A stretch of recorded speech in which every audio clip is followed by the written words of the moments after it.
Overnight, a woman wounded in a mass shooting on a New York City subway. She's suing Glock, the manufacturer of the handgun allegedly used in the attack. Dre Clark is joining us live from New York City with more on this and other ripple effects from rising gun violence here in this country. Dre?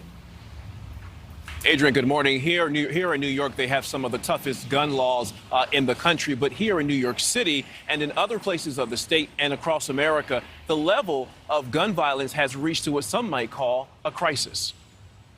We affirm and declare June as Gun Violence Awareness Month. In New York, a meeting of the minds. Mayors from across the state launching a 4-year coordinated effort to reduce gun violence through education and legislation. Leading the meeting, Buffalo Mayor Byron Brown, his city still healing from the loss of 10 people shot and killed at a grocery store.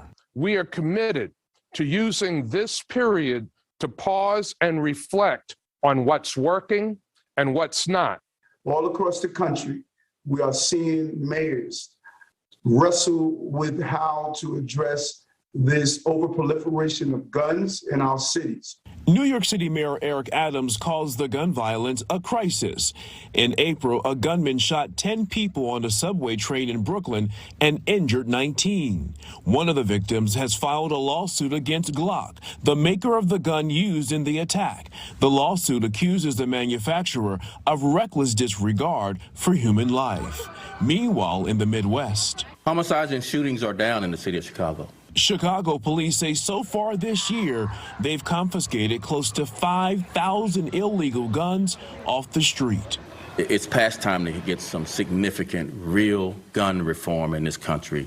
Over the weekend in Texas, President Joe Biden told mourners in Uvalde, Texas, he would do something about gun control. But the real power to change the nation's gun laws rests with Congress. A group of Republican and Democratic lawmakers have started talks to find common ground and maybe pass a bipartisan gun control bill. Here in New York State, they aren't wasting any time. Yesterday, Governor Kathy Hochul, along with other lawmakers, introduced 10 new bills regarding gun control laws. Among them, you would have to have a license and be at least 21 years old to purchase an assault rifle. You would be prohibited from buying body armor unless you were in a profession that was eligible, like law enforcement. And lastly, there would be information sharing between state, local, and federal agencies whenever a crime is committed using a gun. Adrienne. All right. Thank you so much, Dre.